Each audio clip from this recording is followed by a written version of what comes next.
Okay,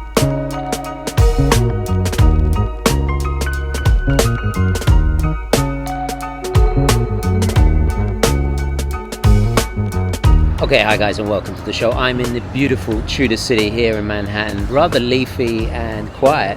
Well, quiet for New York at least. So last year, I'll leave a link there if you missed it, I did a brutally honest video talking about what Frederique Constant get right, what they get wrong, and there was an amazing amount of feedback from you guys out there, and they actually listened. They actually took in all of those observations, all that insightful feedback from you guys, and they created, this has got to be one of the best Swiss-made watches of 2025, under $1,000 undoubtedly. So I'm very, very pleased that I got my hands on this. They lent me one to take for a spin here in New York City.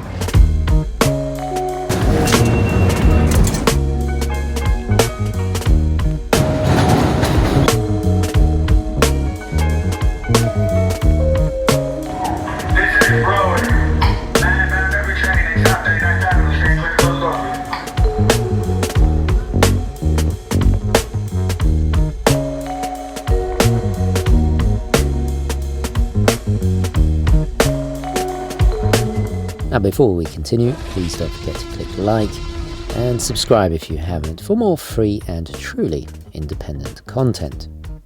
Now, as you know, I never trash talk a brand for the sake of short-sighted sensationalism and clicks. Let's leave that bottom of the barrel content to the parasitic watch dealers. However, even with my respectfully honest and empirical approach, it does occasionally cause some friction with overly sensitive brands who then refuse to loan in watches for even the most innocuous criticism.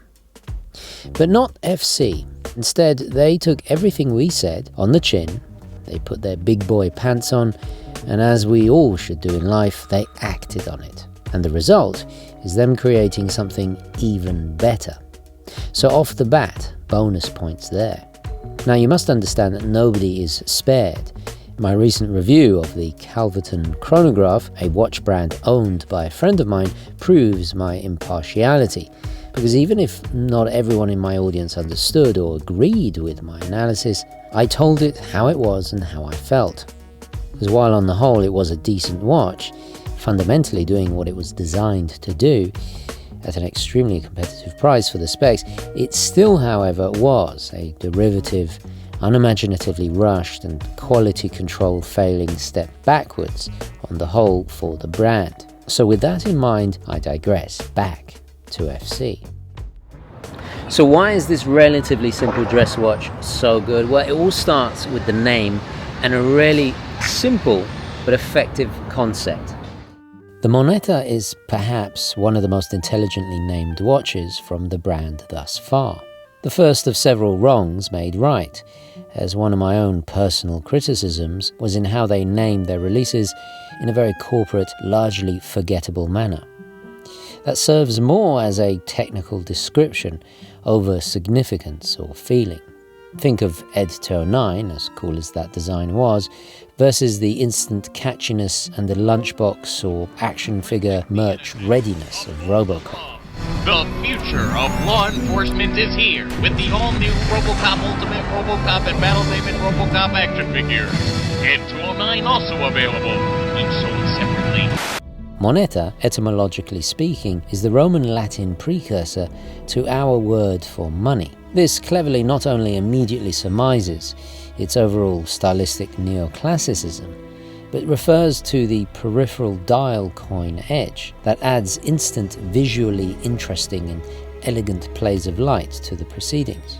The same way, a fluted bezel on a date just or a hobnail pattern on the bezel of a Patek Calatrava does, but not predictably on the outside, instead on the inside of the sapphire glass, thus protecting its brilliance from scratches and leaving the exterior cleanly minimal with a stepped design that suggests a streamlined modern aesthetic, but also simultaneously niftily referencing a set of well-established FC design tropes. The meraviglioso sunray finish, which is available in this one of 3 variations, is in a regal admiral blue and continues the flow of lines started by the Moneta coin rehort, then drawing the eye to a central point, highlighted by the razor-sharp angles of the classic 1950s Dauphine hands and multifaceted applied arrow-tip markers, all gloriously working in tandem with a great symbiotic synergy that is very reminiscent of early Renaissance use of perspective in painting. The FC branding, the Swiss-made script, and circle framing the moon phase bosom-cut window is in a decidedly gilt print, hinting again at the timeless classicism, but without overdoing it. Not something many will notice, but they do say that all truly great design isn't immediately obvious. But it's precisely these dear-to-Ram's principle pleasing devilish little details that make this watch work so effectively, doing so much with so little.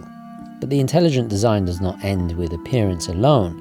Powering it is the highly underrated caliber, the FC206, aka the Swiss version of the Ronda 706. Predictably, this keeps the price tag attainable, but more importantly enables a cuff-friendly slenderness at under 8mm, and being a notoriously compact movement, a very on-trend 37mm overall scale. Just utter unisex perfection.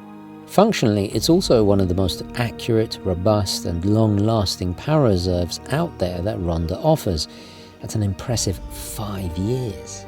So what's the catch? Well, sure, it's quartz. What's that ominous glow in the distance? But before you scoff at it and light your pitchforks because you think you're too good for it, hear me out.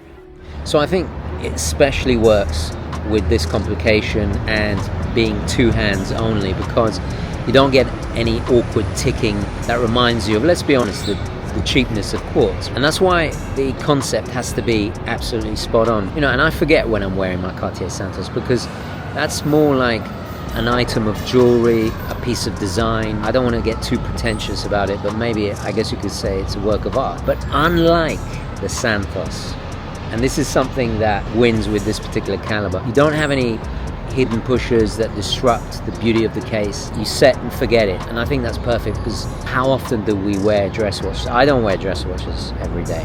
You know, I'd love to go to the opera every day and wear, you know, but unfortunately I'm just not swimming in enough DuckTales money for that. You kind of set it like the date, you wind it through. There's even a page on the website, the Frederique Constant website. Put in the date and it gives you the precise moon phase position to coordinate with your watch, which I think is just genius. Really nice touch. So you forget that it's a quartz watch, but you get all the advantage of the grab and go ease and the compelling concept. And this is why the concept and the inspiration and the design has to be spot on, because you're not relying like my what is it? Oh yeah, the Geo, the Panomatic Luna.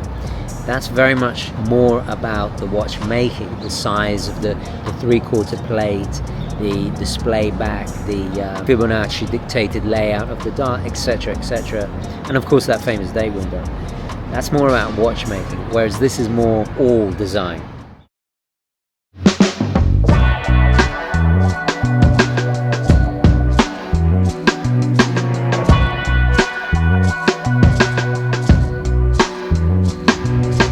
Okay, forgive my appearance if I'm a little sweaty, out for a jog. Still overcast. What happened to summer? I don't know. It's supposed to be summer now. Anyway, breaking in these New Balances, and that got me thinking. Quartz watches are kind of like shoes. I utilize them in two ways. I have my sports, hiking, jogging, that kind of stuff. Kind of like the way I use tool watches in a utilitarian sense. I've got my aerospace. This is the same fantastic Tropic strap from the last video. I'll leave a link there if you missed it. Really outstanding, from Holben's. And anyway, so I use watches, or quartz watches rather, in two ways. As a tool, as a utilitarian tool for a job. This is the best. Light, titanium, thermocompensated, great for winter and summer. And in this regard, you could swap it out for my Casios, my G-Shocks, my Flighty, waterproof 100 meters, all the complications I need, alarms, chronograph for timing cardio, GMT, everything, world timer, everything I need on the go, right? Perfect travel watch. This and a dress watch. Actually, this and the Moneta is everything you need in 2 watches. And that's the great thing about the other side of quartz.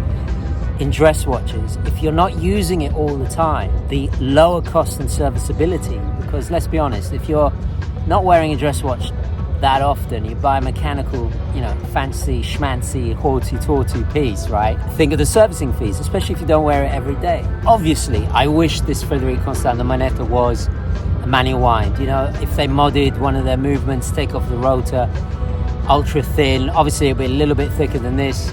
Again, another advantage of quartz. The serviceability would go up and you pay twice as much. It still would be a very compelling, what's that cliche the watch hipsters use? Value proposition. Yeah, it still would be a fantastic value proposition. And that, I guess, is the first of a few negatives. So let's discuss the rest of the negatives. And I'm going to finish this jog. The big elephant in the watchmaker's studio will be the lack of any of their proprietary calibers that FC has undoubtedly used to elevate themselves above so many wannabe luxury watch brands. But at this price, what did you expect?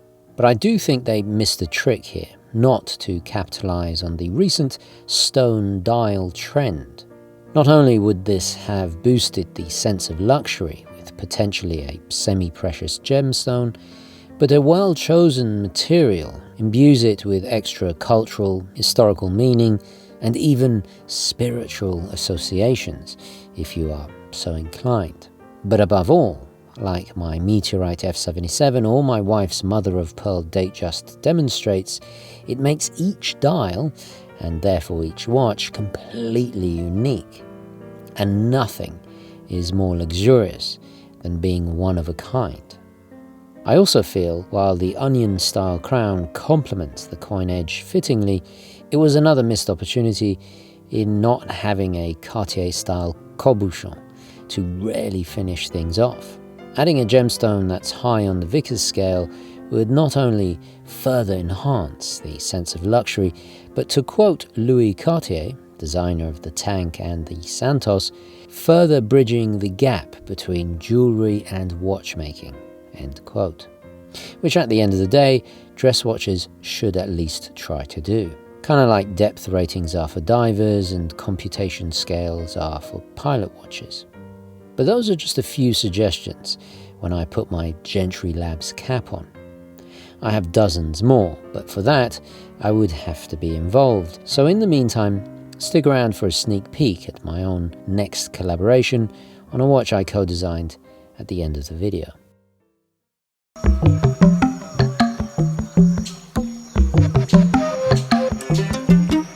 So I'd like to challenge the audience. I'd like to see if anybody out there can nominate anything Swiss-made under $1,000 as beautifully executed and as high quality as this. If you have suggestions in the comments, please. But so far, this absolutely takes it's the kipper's knickers, undoubtedly. So in conclusion, the most immediately obvious comparisons will be to Patek, a brand that undoubtedly pioneered and wrote the book, almost literally, on this genre and design language.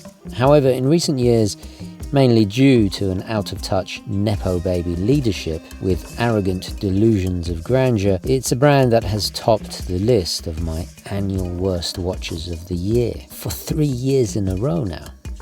And spoilers alert, it looks like so far it will be doing it again for 2025.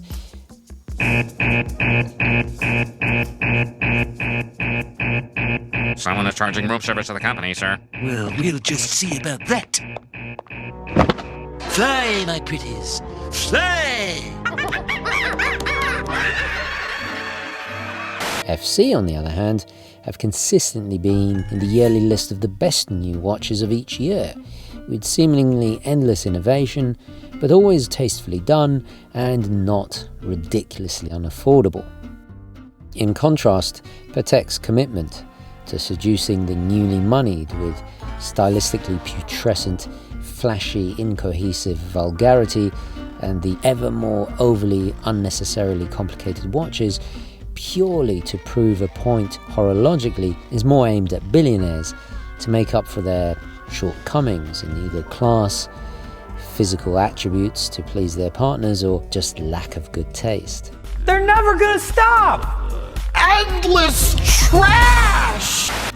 There's a reason why Hugo Mountbatten lusts after Cartier, Breguet and VC over new Pateks, Richard Milles and Rolex.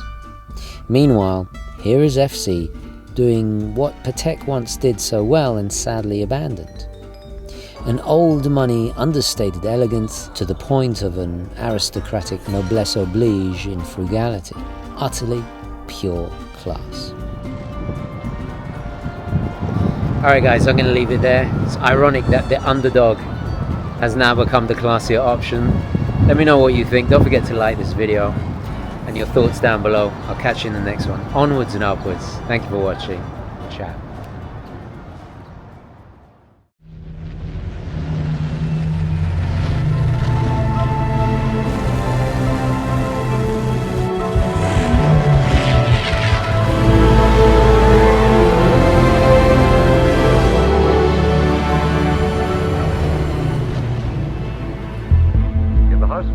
This afternoon, the Prime Minister, Mr. Churchill, said, "What General Weygand called the Battle of France is over.